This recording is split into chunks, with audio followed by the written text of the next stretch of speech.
जय हिंद साथियों, नमस्कार। स्वागत है आप सभी का आपके अपने YouTube channel Mukesh Mahendra education पर। सभी को राधे राधे, जय श्री कृष्णा। प्यारे विद्यार्थियों, वेरी इंपॉर्टेंट पेपर है। इस पेपर को ध्यानपूर्वक आप सभी को देखना है। वेरी इंपॉर्टेंट पेपर है प्यारे विद्यार्थियों। इसमें से बहुत सारे प्रश्न आपके पेपर में देखने को मिलेंगे।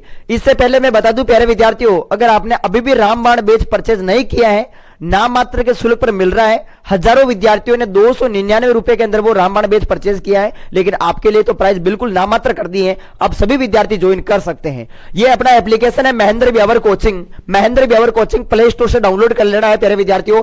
मैं दवा ठोकर कहता हूं और गारंटी लेता हूं प्यारे विद्यार्थियों, कल वाला देखना पूरा का पूरा पेपर मिल जाएगा आपको। ठीक है, जो आपका जो होना है पेपर 23 फरवरी को, पूरा का पूरा पेपर देखने को मिल जाएगा रामबाण बैच से। ये ध्यान रखना। रामबाण बैच के अंदर कौन कौन सी क्लासें आपको पढ़नी है, विस्तार से सब कुछ करवा रखा है, लेकिन आपको क्या क्या पढ़ना है, क्या क्या नहीं पढ़ना है वो देखो। रामबाण बैच ज्वाइन करने के बाद आपको बुलेट क्लास पढ़नी है, ध्यान रखना, बुलेट पढ़नी है।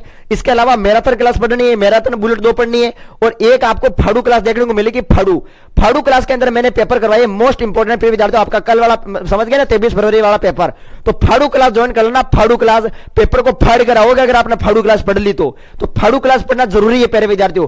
फाड़ू क्लास के अंदर देख लेना, बहुत से पेपर मिल जाएंगे आपको, और कल वाला जो परसों वाला जो पेपर होगा देख लेना, पूरा मिल जाएगा आपको। ठीक है, ये पुराने पेपर आपको पढ़ने हैं, बस यही पढ़ना है, इसके अलावा कुछ नहीं पढ़ना है। तो फटाफट कुछ मत करें, Mahendra Beawar coaching play store से ऐप डाउनलोड करें और आज ही अभी रामबाण बैच परचेज करें, और बाकी यूट्यूब पर रिवीजन के लिए देखते रहे क्लास। प्यारे करवाने वाला हूं आप सभी को। चलो स्टार्ट करते हैं आज का हमारा मोस्ट इंपोर्टेंट प्यारे विद्यार्थियों पेपर। गला जाम हो चुका है तो होने दो, मुझे कोई फर्क नहीं पड़ता, लेकिन प्यारे विद्यार्थियों मैं कहना चाहूंगा पेपर को फाड़ के आइए आप सभी, देखेगा मैं इतना पूरा करवा दूंगा, पूरा पेपर मिलवा दूंगा, टेंशन मत लो आप सभी। देखो देखते रहो बस। शीत युद्ध के दौर में सबसे बड़े प्रतीक के रूप में निम्न में से किसे जाना जाता है? तो प्रिय विद्यार्थियों बर्लिन की दीवार को जाना जाता है। इसमें सी आंसर कर देना अगर इस प्रकार से प्रश्न बन जाए तो।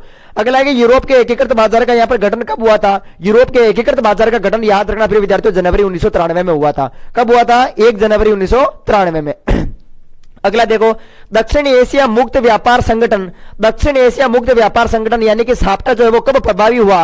प्यारे विद्यार्थियों साप्टा लाया गया था 2002 में। कब लाया गया था प्यारे विद्यार्थियों? साप्टा लाया गया था 2002 में, और इस पर हस्ताक्षर हुए थे 2004 में। साप्टा पर हस्ताक्षर कब हुए थे? 2004 में। साप्टा को कब लागू किया गया था प्यारे विद्यार्थियों? प्रभावी कब हुआ था, लागू कब हुआ था? 1 जनवरी 2006 को। तो प्यारे विद्यार्थियों आप आंसर करना 2006। आगे देखिएगा, साप्टा का पूर्ण नाम अगर पूछे तो दक्षिण एशियाई मुक्त व्यापार समझौता, यह याद करना प्यारे विद्यार्थियों। ठीक है, फिर अगले क्वेश्चन की बात करते हैं। 1950 के दशक में निम्न में से कौन सा देश फ्रांस का उपनिवेशवाद था? प्रिय विद्यार्थियों उपनिवेश था, ये वियतनाम हो जाएगा, वियतनाम। बी आंसर कर देना यहाँ पे। आगे देखो, यहां पर वैश्वीकरण है। वैश्वीकरण के तहत प्रिय विद्यार्थियों घरेलू अर्थव्यवस्था का विश्व अर्थव्यवस्था के साथ एकीकरण की प्रक्रिया को कहते हैं वैश्वीकरण। और वैश्वीकरण के तहत वस्तुओं का प्रवाह होता है, विचारों का प्रवाह होता है, पूंजी का प्रवाह होता है, मतलब उपयुक्त सभी। इसका राइट आंसर हो जाएगा डी। ध्यान रखें। अगले प्रश्न की बात करें, अगला प्रश्न है कि वैश्वीकरण में सर्वाधिक जो महत्वपूर्ण भूमिका है वो किसकी रही है? तो वैश्वीकरण में सबसे महत्वपूर्ण भूमिका रही है संचार व प्रौद्योगिकी की, टेक्नोलॉजी की। ठीक है, ध्यान रखना। आंध्र प्रदेश राज्य कब अस्तित्व में आया था? प्यारे विद्यार्थियों भाषा के आधार पर पहला राज्य कौन सा बना था? भाषा के आधार पर पहला राज्य आंध्र प्रदेश बना था, ध्यान रखना। और ये 1956 में जो है वो अस्तित्व में आया था। डी आंसर कर देना। आगे देखो, आपके क्वेश्चन है, निम्न में से प्रथम पंचवर्षीय योजना में जुटे अर्थशास्त्री विशेषज्ञ कौन थे? तो वे थे प्रिय विद्यार्थियों पहली जो पंचवर्षीय योजना है उसमें जो अर्थशास्त्री थे वो KN राज थे, और दूसरी पंचवर्षीय योजना में थे प्रिय विद्यार्थियों PC महालनोबिस। ये ध्यान रखना आप सभी। आगे देखो, अगला क्वेश्चन है कि द्वितीय पंचवर्षीय योजना कब प्रारंभ हुई थी? द्वितीय पंचवर्षीय योजना प्रारंभ हुई थी प्रिय विद्यार्थियों 1956 से 61 तक चली थी। पहली पंचवर्षीय योजना 1951 में प्रारंभ हुई थी, ध्यान रखना। 1951 में पहली पंचवर्षीय योजना और 1956 में द्वितीय पंचवर्षीय योजना।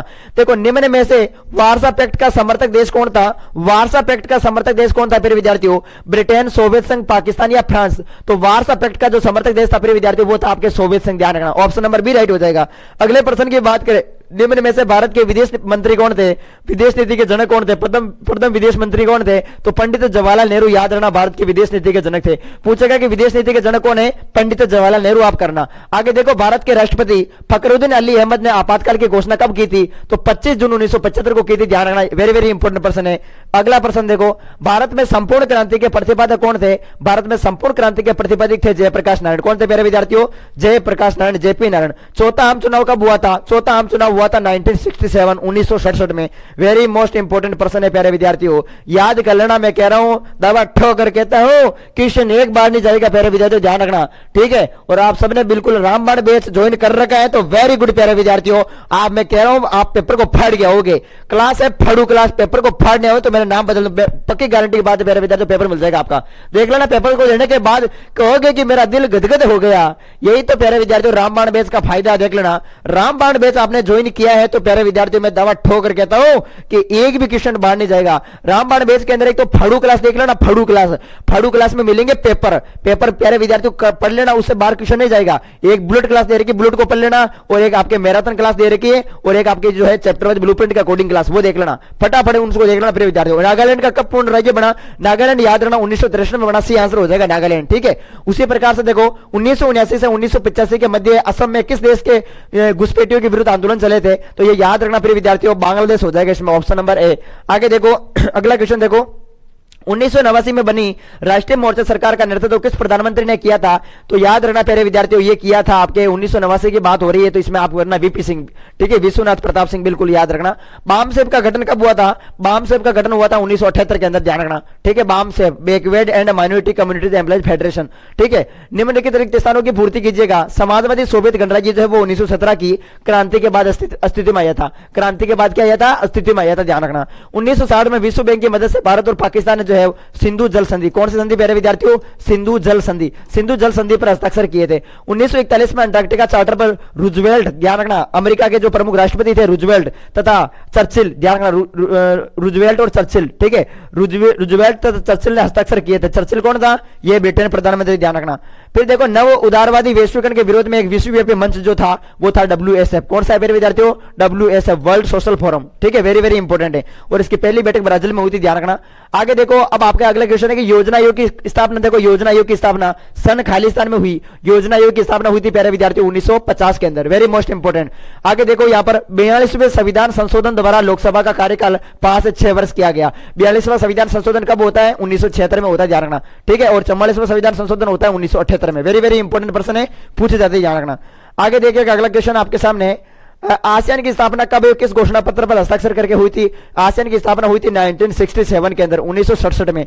और याद रखना कौन सा घोषणा पत्र पर हस्ताक्षर करके? बैंकॉक घोषणा पत्र पर। ठीक है, बैंकॉक घोषणा पत्र पर हस्ताक्षर करके इसकी स्थापना हुई थी। यूरोपीय संघ की विदेश एवं रक्षा मामलों में क्षमता सीमित क्यों है? कोई एक कारण बताओ। तो प्रिय विद्यार्थी, यूरोपीय संघ की विदेश एवं रक्षा मामलों में क्षमता सीमित इसलिए है क्योंकि सदस्य देशों की संप्रभुता बनाए रखता है ये। ठीक है, ये बता देना, ये कोई एक कारण बता देना कि भाई सदस्य देशों के बीच संप्रभुता रखता है। ठीक है, उसी प्रकार से एक देश का नाम लिखिए जहां भारत के नागरिक बिना पासपोर्ट और वीजा के आ जा सकते हैं, तो वो आपको करना है नेपाल। क्या करना प्यारे विद्यार्थियों? नेपाल करना, ध्यान रखना। दक्षेस का पूर्ण नाम क्या है? दक्षेस का पूर्ण दक्षिण एशियाई क्षेत्रीय सहयोग संगठन। क्या है प्यारे विद्यार्थियों? दक्षिण एशियाई क्षेत्रीय सहयोग संगठन, ये आसियान का पूरा नाम हो जाएगा, ध्यान रखना। दक्षेस का पूरा नाम हो जाएगा दक्षेस का मतलब सार्क का पूरा नाम हो जाएगा। सार्क की स्थापना 1985 के अंदर हुई थी, ध्यान रखना। संयुक्त राष्ट्र संघ दिवस कब मनाया जाता है? 24 अक्टूबर को मनाते हैं प्यारे विद्यार्थियों। कब मनाते हैं? 24 अक्टूबर को, वेरी वेरी इंपॉर्टेंट है। 24 अक्टूबर 1945 को जो है वो इसकी स्थापना हुई थी, ध्यान रखना, संयुक्त राष्ट्र दिवस की। फिर देखो अगला क्वेश्चन, ईवीएम का पूरा नाम लिखेगा, ईवीएम या electronic voting machine. EVM electronic voting machine लिख देना, इलेक्ट्रॉनिक, ध्यान, इलेक्ट्रॉनिक प्यारे विद्यार्थियों, electronic voting machine, electronic voting machine याद रखना आप सभी। अरे क्या याद रखोगे? Electronic voting machine. प्रथम आम चुनाव निर्वाचन आयोग के लिए चुनौतीपूर्ण था, क्यों? कोई दो कारण बताओ। पहला आम चुनाव प्रिय विद्यार्थियों जो है वो निर्वाचन आयोग के लिए जो चुनौतीपूर्ण था, क्यों था? क्योंकि लोग अशिक्षित थे, लोग क्या थे? अशिक्षित थे, और साथ ही जो है प्यारे विद्यार्थियों प्रथम बार चुनाव हो रहे थे तो तुम्हारे सामने आएगी समस्या बहुत सारी। ठीक है, चुनाव कराना, और साथ ही आबादी भी बहुत ज्यादा थी। ठीक है, आबादी भी ज्यादा थी, लिख सकते हैं आबादी भी ज्यादा थी। ठीक है, लोग अशिक्षित थे, और मतदाता सूची बनाना, फिर उसकी सीमांकन करना, और पहली बार चुनाव हो रहे तो बहुत सारी समस्याओं को हमें चुनौतियों का सामना करना पड़ा। इस प्रकार से बता देना।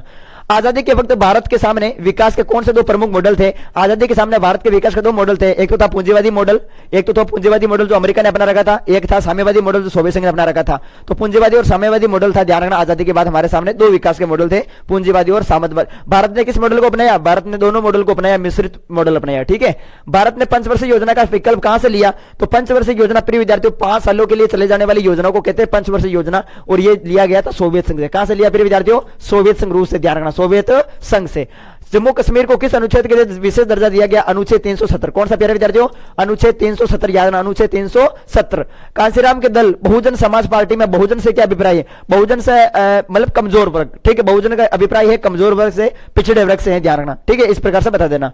बहुजन पार्टी के संस्थापक कौन है? कांसीराम यारगना। अन्य पिछड़ा वर्ग को आरक्षण हेतु किस आयोग ने सिफारिश की थी? मंडल आयोग ने। किसने प्यारे विद्यार्थियों? मंडल आयोग। मंडल आयोग वेरी वेरी इंपॉर्टेंट जानना, मंडल आयोग। आगे देखो फिर अगले क्वेश्चन की बात करते हैं। आपके खंड ब शुरू होता है और खंड ब में देखो लघु उत्तरात्मक प्रश्न पूछे हैं। सोवियत संघ या भारत के संबंध सदैव मधुर रहे हैं। उपरोक्त कथन के पक्ष में कोई दो उदाहरण दीजिएगा। सोवियत संघ और भारत के संबंध जो है वो हमेशा से मजबूत है। दोनों एक दूसरे को जो है वो आपस में सहयोग करते हैं। ठीक है, दोनों एक दूसरे के आपस में जो क्या करते हैं? सहयोग करते हैं। ठीक है, और इस प्रकार से आप यहां पर बता देना फिर विद्यार्थियों, इनका सैन्य संबंध जो है सैन्य संबंध मजबूत है।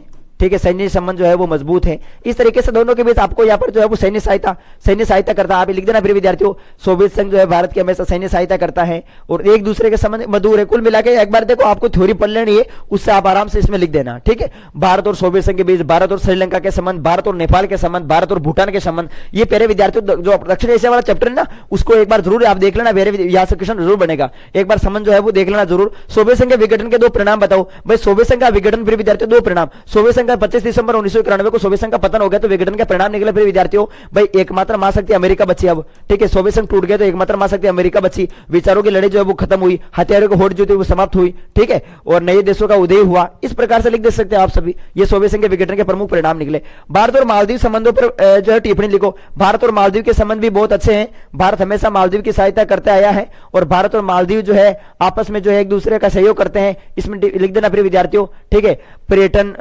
आप लिख देना इसमें, पर्यटन में जो एक दूसरे के लिए समझाते हैं। ठीक है, पर्यटन के तौर पे घूमने के लिए। इस तरीके से यहाँ पर आपको यहाँ पर करना है। अंटार्कटिका पर स्वामित्व का मसला विवादास्पद है, इस कथन को संक्षेप में समझाओ। अंटार्कटिका पर जो है स्वामित्व का जो मसला है प्रिय विद्यार्थियों वो विवादास्पद है। हाँ, कई देशों ने जो वो अपने क्षेत्रीय दावे किए थे लेकिन वो पूरे नहीं कर पाए। ठीक है, और अंटार्कटिका संधि हुई थी, आपको पता अंटार्कटिका संधि कब हुई थी? अंटार्कटिका संधि बताए 1959 के अंदर, 1959 में होते ना अंटार्कटिका संधि। तो अंटार्कटिका संधि के कारण जो है वो कई देशों ने अपना स्वामित्व, कई देश जो है अपना स्वामित्व नहीं जता सके।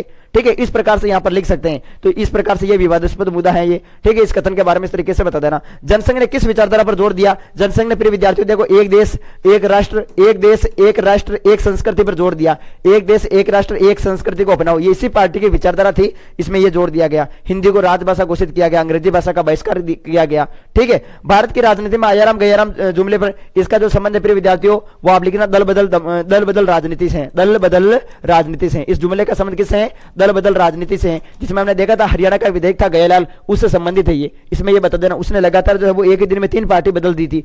उसी प्रकार से देखो आगे है प्रीवी पर्स से क्या अभिप्राय है? प्रीवी पर्स प्रिय विद्यार्थियों राजा महाराजों को मिलने वाली एक विशेष धनराशि होती थी। प्रीवी पर्स राजा महाराजों को मिलने वाली एक विशेष धनराशि होती थी, इसे प्रीवी पर्स कहा गया था। ठीक है, और प्रीवी पर्स को समाप्त किया था उस समय इंदिरा गांधी जी का कार्यकाल था। 1971 के अंदर जो है प्रीवी पर्स को समाप्त किया गया। कौन सा संविधान संशोधन? 26वें संविधान संशोधन के तहत, 26वें संविधान संशोधन के तहत इसे समाप्त कर दिया गया। 1974 में गुजरात के छात्रों ने आंदोलन क्यों किया था? संक्षेप में लिखिए। तो आंदोलन क्योंकि लगातार उस समय जो है प्रिय विद्यार्थियों भ्रष्टाचार हो रहे थे। ठीक है, गुजरात के छात्रों ने आंदोलन 1974 में किया था। जानना 1974 में किया था क्योंकि उच्च मुद्रास्फीति, लगातार भ्रष्टाचार बढ़ रहा था, भोजन की जो है बढ़ती कीमतें, साथ ही कुशासन के खिलाफ जो है वो छात्रों ने कर दिया आंदोलन। ठीक है, इस प्रकार से लिख देना। 1985 में राजीव लोंगेवाला समझौते के कोई 2 बिंदु पर संक्षेप में लिखिएगा। 1985 में राजीव लोंगेवाला, ये भी प्रश्न इंपॉर्टेंट है प्रिय विद्यार्थियों। राजीव लोंगेवाला की बात करें तो राजीव लोंगेवाला में आप बता देना भाई चंडीगढ़ का जो है पंजाब को हस्तांतर, चंडीगढ़ जो है पंजाब को दिया गया। रावी व्यास नदी जल विवाद हो गया। ठीक है, रावी व्यास नदी जल विवाद के लिए जो है वो ट्रिब्यूनल की स्थापना की गई थी। इस तरीके से यहां पे बता देना। फिर 1989 के बाद लगातार गठबंधन की राजनीति क्यों प्रभावी रही? हमने देखा प्रिय विद्यार्थियों लगातार तीनों चुनाव में, जैसे फर्स्ट चुनाव, दूसरा चुनाव, तीसरा चुनाव, लगातार तीनों चुनाव में जो है वो कांग्रेस का प्रभुत्व, मतलब बार-बार कांग्रेस ही जीती। लेकिन क्या हुआ 1989 के बाद लगातार गठबंधन की राजनीति क्यों प्रभावी रही? संक्षेप में स्पष्ट करो। तो प्रिय विद्यार्थियों आप लिख देना भाई, इसमें यह बता देना कि 1989 में जो है वो कांग्रेस पार्टी जो थी, ठीक है, उसकी जो है उस कांग्रेस प्रणाली का जो है वो पतन हो गया था। ठीक है, क्षेत्रीय जो है वो दलों का उदय हुआ, छोटे मोटे जो क्षेत्रीय दल थे उनका उदय हुआ। ठीक है, बहुदलीय प्रणाली की जो है वो मजबूती देखने को मिली। इस तरीके से बहुत सारे दल आ गए। ये इस प्रकार से जो है मैं ये आप लिख देना कांग्रेस का पतन हो गया था। ठीक है, इस तरीके से यहां पर बताना है। फिर आगे देखो दीर्घ उत्तरीय प्रश्न खंड 6 के अंदर आसियान की संक्षिप्त उपलब्धियों बताते हुए इसके क्या प्रासंगिकता विचार प्रकट कीजिएगा। प्यारे विद्यार्थियों, ये प्रश्न देखो, ये सभी प्रश्न आपको जो है आपको सीरीज में पढ़ लिए होंगे, सीरीज में दे रखे हैं, बाकी कोई टेंशन नहीं लेवे आप सभी।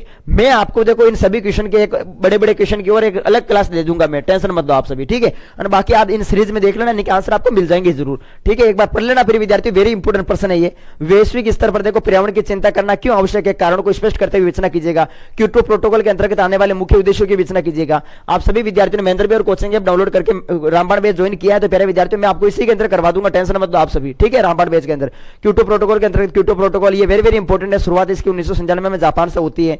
वैश्वीकरण के कोई 3 आर्थिक प्रभाव लिखो, वैश्वीकरण के 3 आर्थिक प्रभाव, सकारात्मक प्रभाव, सांस्कृतिक प्रभाव, दोनों अथवा में दे रखा है यहाँ पर देखो। वैश्वीकरण को लेकर प्रश्न आएगा, भारत चीन संबंध पर टिप्पणी लिखो।